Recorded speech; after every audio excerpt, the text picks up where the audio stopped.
have a PhD student attached to the project who's fully funded, and he worked on the Welsh side, and that was partly because I was fed with taken over from the Welsh to me on the Battle of Agincourt. So I thought once and for all I'm going to kill this by having somebody look at Welsh soldiers from 1282 really all the way through, although Adam's book, which is based on his thesis, come out. You can get a discount from Boydell.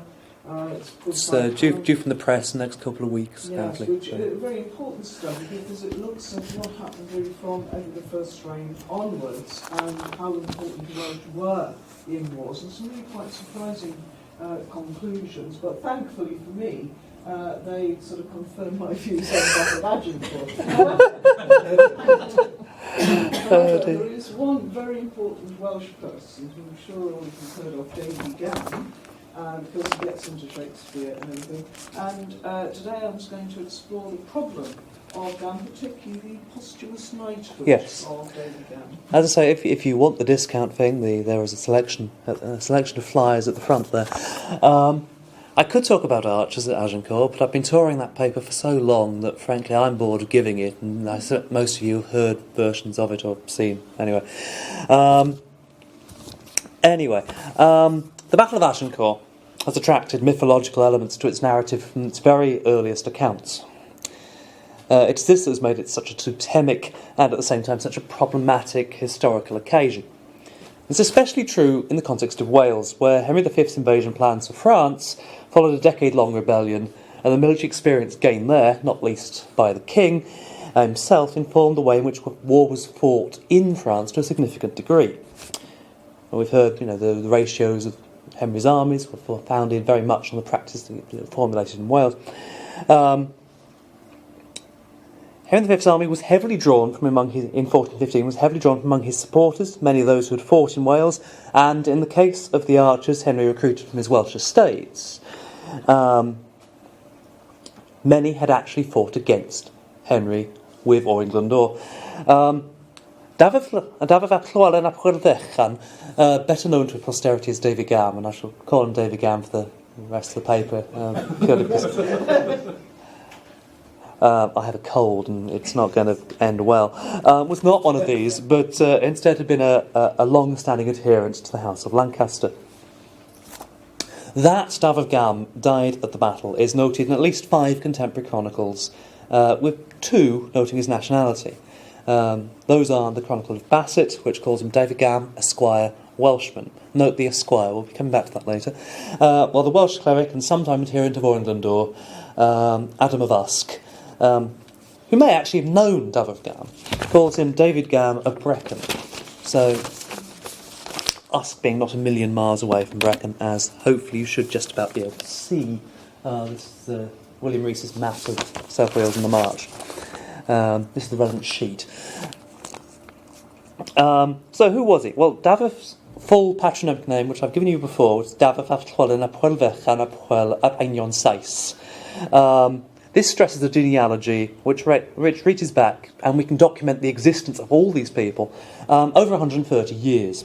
And he could plausibly trace his ancestry back further, as far as a character called Bledden ap Meinich, the patriarchal founder of most of the leading Welsh families of Brycheiniog, which later became the Marcher Lordship of Brecon.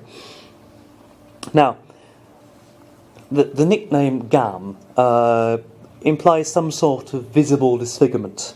It's often taken to be a squint, but frankly we don't actually know. There's no contemporary record of his appearance and no memorial effigies or anything of that sort. Like his forebears, Dafydd Gam was conspicuous by his loyalty to the Marcher Lord of Brecon. His forebears, of course, had been loyal to the Boon Earls of Hereford between the 1260s and 1373, and the Lancaster family there that succeeded them thereafter, and eventually, of course, John of Gaunt, Henry IV, and Henry V.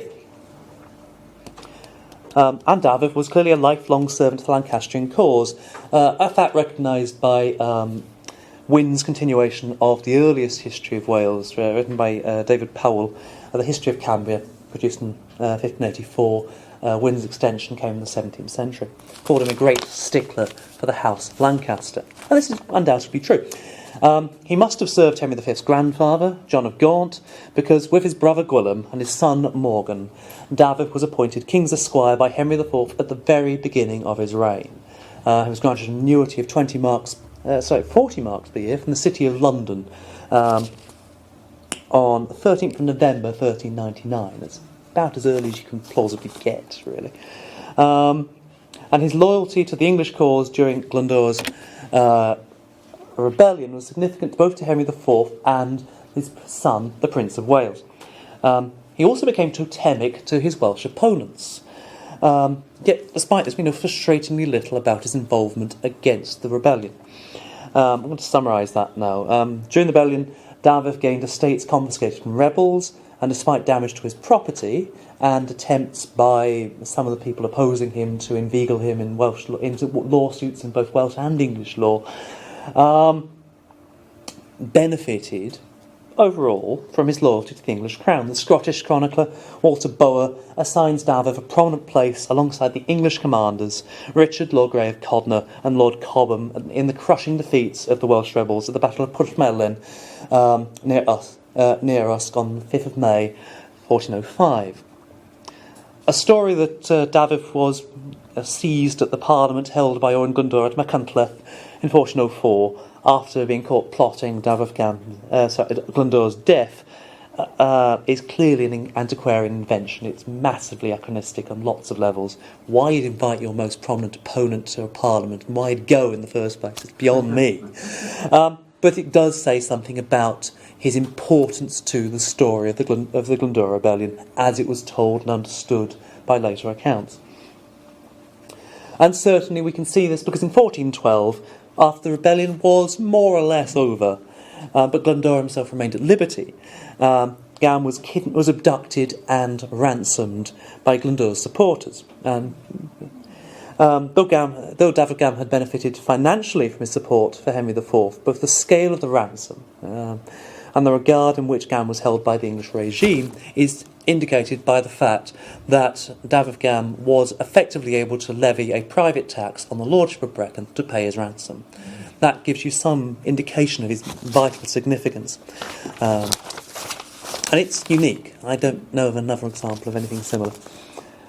So, 3 years later, Dafydd entered into an indenture on the 9th of April 1415 to serve as a man-at-arms with 3 archers, which seems an awfully small retinue for a man of his obvious status. Tradition, that commonplace in Agincourt studies, suggests that Dafydd was knighted on the battlefield.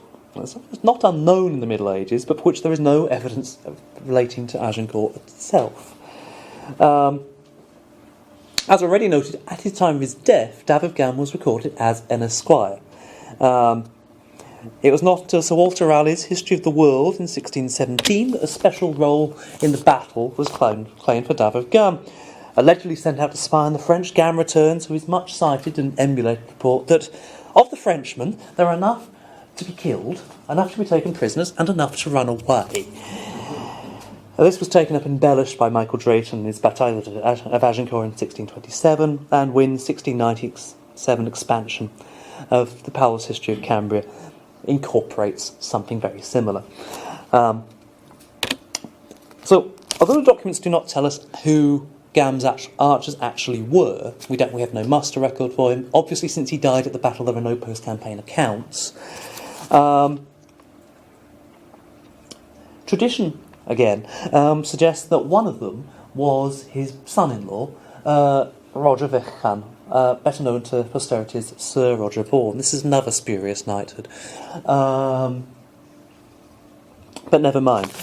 We do know something about his actual existence. Roger Vychan, later dubbed Vaughan, it would have been Vychan in the 15th century, but it's come to be pronounced Vaughan since. Of Redwood Inn in the county of Herefordshire, fathered, as you can see here, 3 sons with Gladys, Watkin, or Walter, Roger and Thomas, who eventually, after dallying with the Lancastrian side, became staunch supporters of the House of York in the latter half of the Wars of the Roses. And there are several factors that should give us pause in taking a suggestion that Roger died at the Battle of Agincourt. Certainly that he was knighted. There is no reference to this whatsoever anywhere.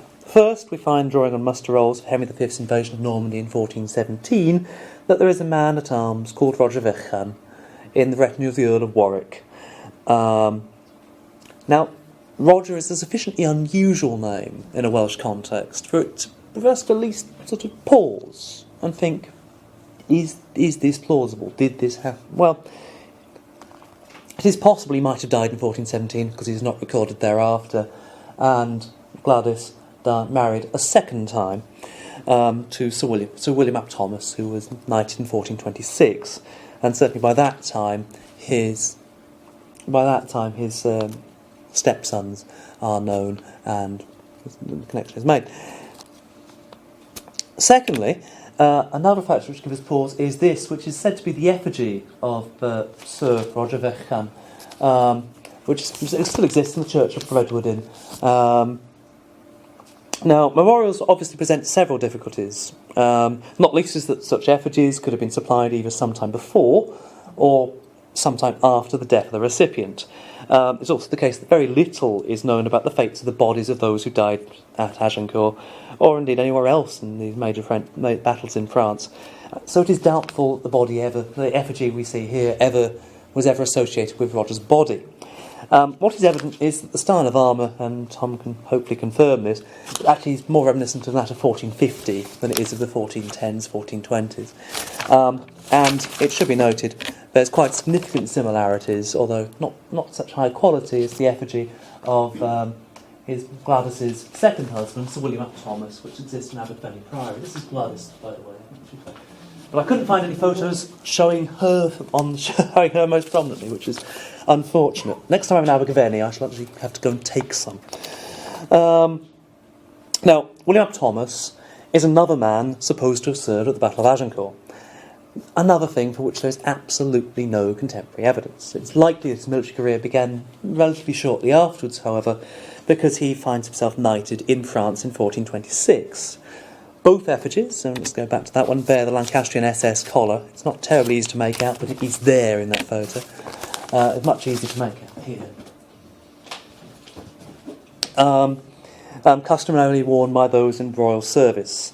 And both, of course, depict a fully armoured man-at-arms in the mid-15th century. In the case of Roger, this wouldn't really, if he did die as an archer at Agincourt, this would not really be in keeping, and would be, again, a unique survival. There are plenty of good circumstantial reasons for this guy, but they're all circumstantial. But such a fine alabaster tomb could have been installed much later and would reflect the status of his widow and also of his children. The Vaughan family took on quite an enormous amount of significance in the Brecon area. Finally, we must remember that the first written account suggesting that Roger Vechan died at Agincourt with Dafydd Gam and a Watkin Clwyd of Brecon. A Watkin Clwyd of Brecon did serve in 1415, but he never made it as far as the battle. He is on the sick lists of those sent home from Harfleur. He was a man-at-arms accompanying the archers sent from Brecon. So we can fairly comprehensively say that he wasn't there, he didn't die, he wasn't knighted. That's the last bit of certainty you're going to get in this paper, so enjoy it. And it was recited in Sir Samuel Rushmerrick's editions of Dunn's genealogies, the heraldic genealogies composed in the 16th century, with a note that all were knighted on the field. It's not clear to me that this actually appears in Dunn's original. And it's from there that Nicholas and Wiley took this particular detail, which they repeat, and has subsequently been reported by many others as true. Never mind.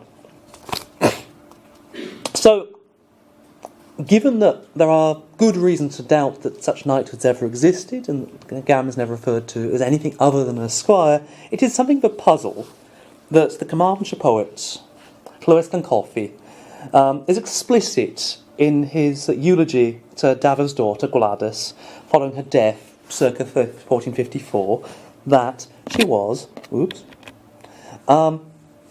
daughter of Sir Dafydd Gam.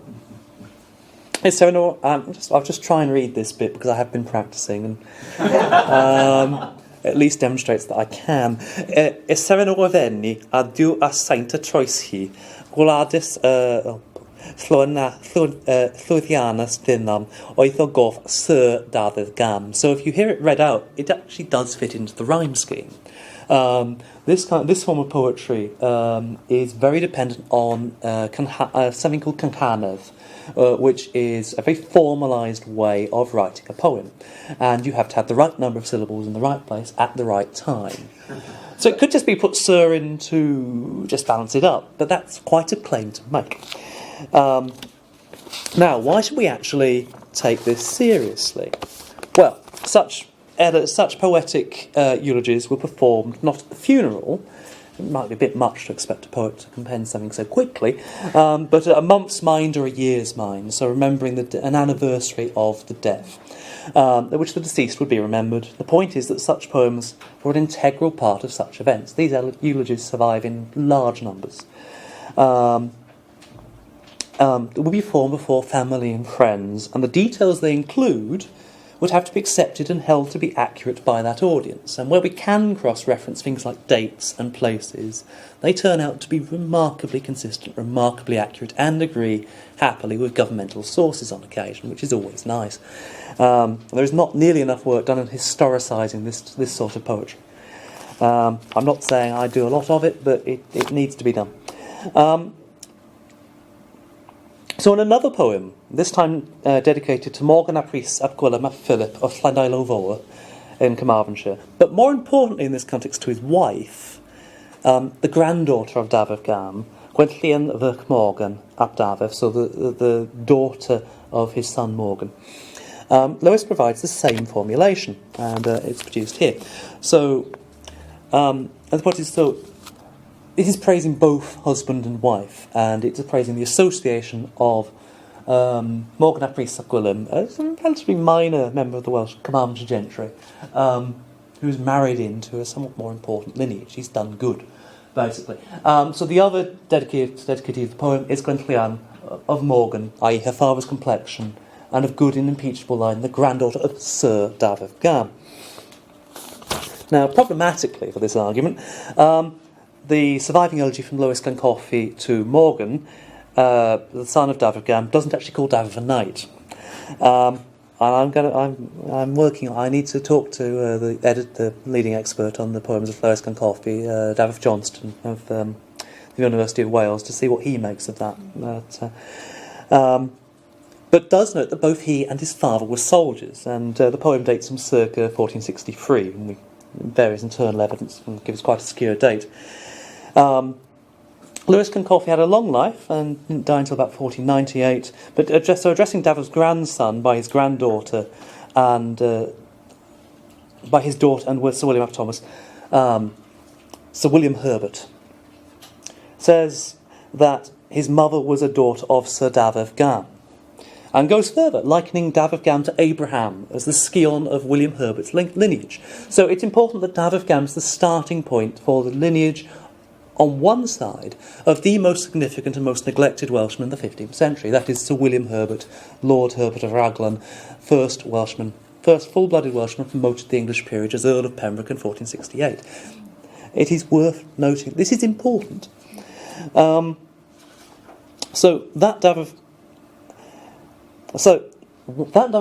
This reference appears in the poetry of Lewis Glencoffey as opposed to one of the 100 or so other praise poets active in whose work we have that survives in the 15th century is significant, because as many as 238 of Lewis's poems have survived, which is an unusually large corpus. There aren't many poets who can compare with that. Gitoglin is one. And there are one or two others who have similarly large corpuses. But the reason for this is that several of the poet's own manuscripts have been preserved. Autograph manuscripts, most notably being the National Library of Wales Penny-Arf manuscripts 70 and 109, which are both apparently completed in the 1470s. So we do get into late medieval warfare somehow. The latter manuscript contains drawings of patrons' coat of arms and, above many of the poems, with evidence of Lewis's detailed knowledge and interest in heraldry.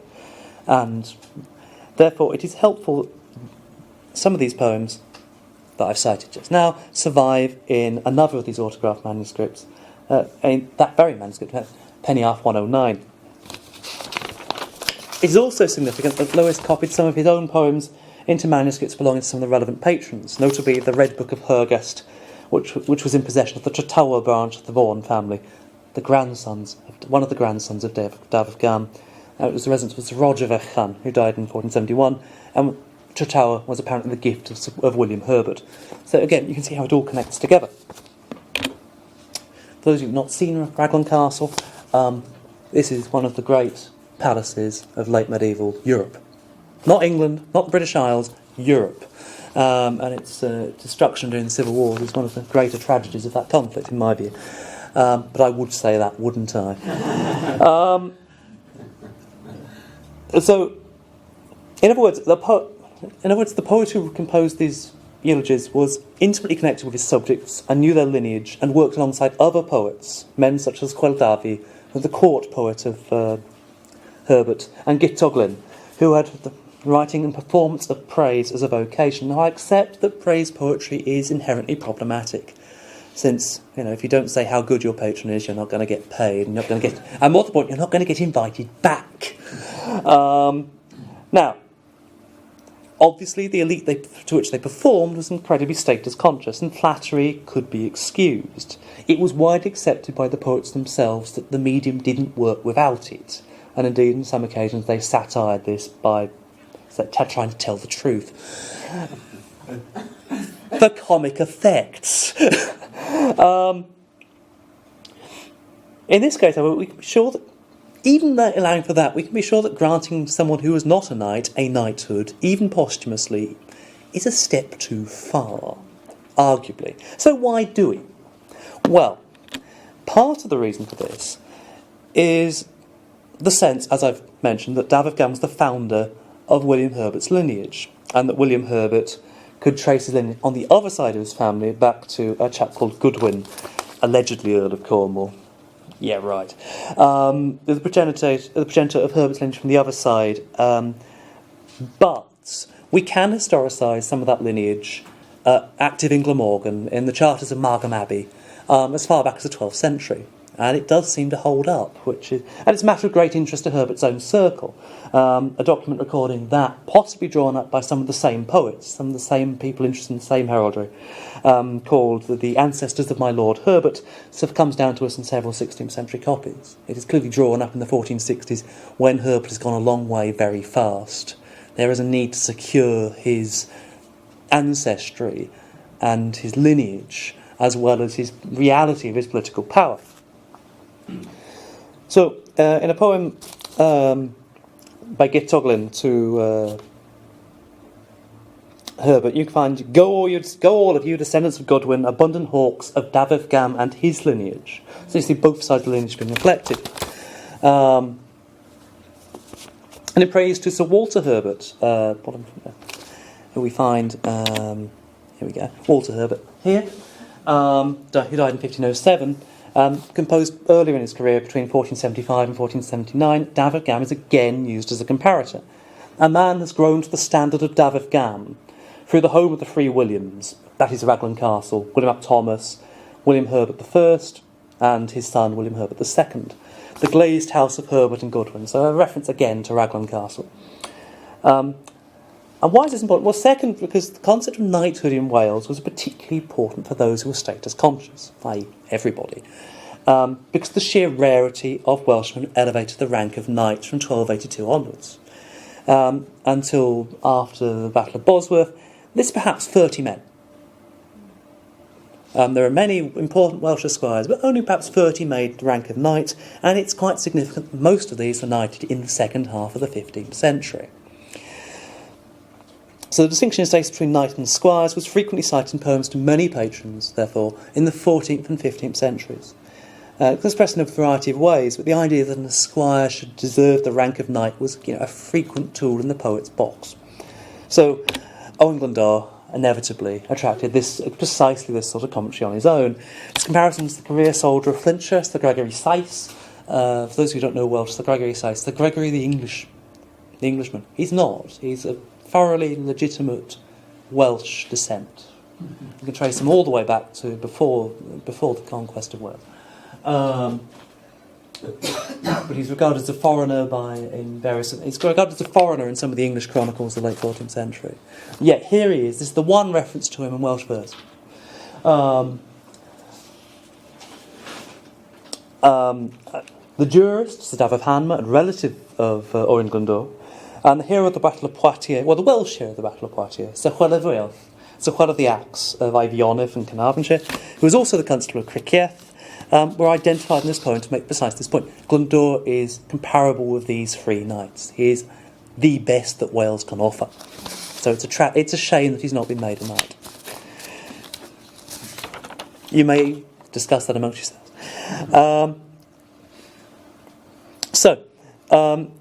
You find references to similar things in the 15th century. This is praise to a chap called Harry ap Griffith or better known to English sources, Henry Griffith. He was commander of York's artillery in Normandy in the 1440s. And you can translate his name in various ways, but my particular favourite is Harry the ap Griffith, so Black Harry. He was not a nice man, but he's closely tied up into Herbert's circle, and this again is important. So Henry Griffith, a stag who was leader of the Wise, and a squire wearing a fitting collar, so his collar of S's or whatever it was, in royal service, most exalted to exist. Your lineage would demand that you be dressed in golden trappings along with your three nephews. The nephews here being members of the Herbert dynasty, the Herbert clan. We come back here to Sir William Thompson. So, the livery collar was established as royal recognition in the reign of Richard II, but employed by great magnates both before and afterwards. Obviously best known for those SS collars. But the code, by the way, for those of you who don't know, is the silver for an esquire and gold for a knight, as you find with spurs from the 12th century onwards. Both the poetic examples I've just given come from the period where military knights were in decline. John of Gaunt's chevauchée, which traversed France from Calais to Gascony in 1370, 10.4% of that army were knights, 83 men. In the retinue of the Duke of Gloucester during the invasion of Normandy in 1417, just 1.2% of that retinue were knights, 98 men, so roughly comparable size of retinues. And by 1441, in the army of Richard, Duke of York, had just 0.4% of its strength in knights, 13 men. So this overall reflects a wider decline in knighthood as a social rank. When Richard II raised the last English feudal host in 1385, there might have been around 1,000 knights in England.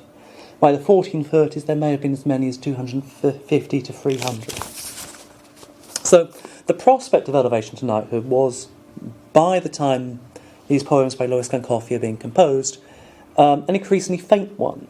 But obviously at the same time, the cachet of the rank of knight had grown to men of a certain mindset, and that mindset was undoubtedly possessed by men like William Herbert, men like the Vaughans, and i.e. the audience for the eulogy to Gwladys fach Dafydd Gam. And it's significant, I think, that William Herbert himself was knighted in about 1452, 2 years before his mother's death. So William's father and sons were knights. William's brother-in-law, Sir Walter Devereux, was knighted. The wives of his children were from knightly dynasties like the Stradlings. His father's first wife, Elizabeth Blewett, was the widow of Sir James Berkeley, came from a long line of knightly gentry. So if everywhere else in your lineage you find knights, you really had better find one in your own. So it might best be described as, for this audience, a truth that should have been. Quote Thomas Evans, the author of what is still the most comprehensive account of Wales in the post-Glyndŵr period, and another anniversary celebrator, Wales and the Wars of the Roses, which was first published in 1915. We're probably due an update. Came to the conclusion that supposed dubbings on the field were fathered by family pride. He was clearly thinking of somewhat later dubbings, but actually it happens much earlier. Now, the dubbing in verse was almost certainly to be found in political expediency from immediate personal motivations, to emphasise the status of the most significant Welshman of his day, the first Welshman elevated to the rank of the English peerage. Now, it is perhaps more significant that the career of Dafydd Gam, the only Welshman to appear in contemporary accounts of the battle, it's worth remembering this. most people's impression of the Welsh at the battle, yet again, comes from Shakespeare, remains mysterious, and the historical evidence is wilfully contradictory and very thin. The tiny retinue he'd brought with him to Agincourt may have all died at the battle. It's entirely possible. We don't know who they were. But this captain, he had his reputation confirmed and sealed by his daughter's offspring. It might be expected that his heroic death and knighthood in the field of battle in a totemic English victory would have yielded direct praise in a Welsh context long before Walter Raleigh got round to it in the early 17th century. Now, by the second half of the 15th century, the poets felt able to credit him with a knighthood. They never named the battle. Agincourt is not mentioned in any poetic references to the 15th century families of Wales. Thank you very much.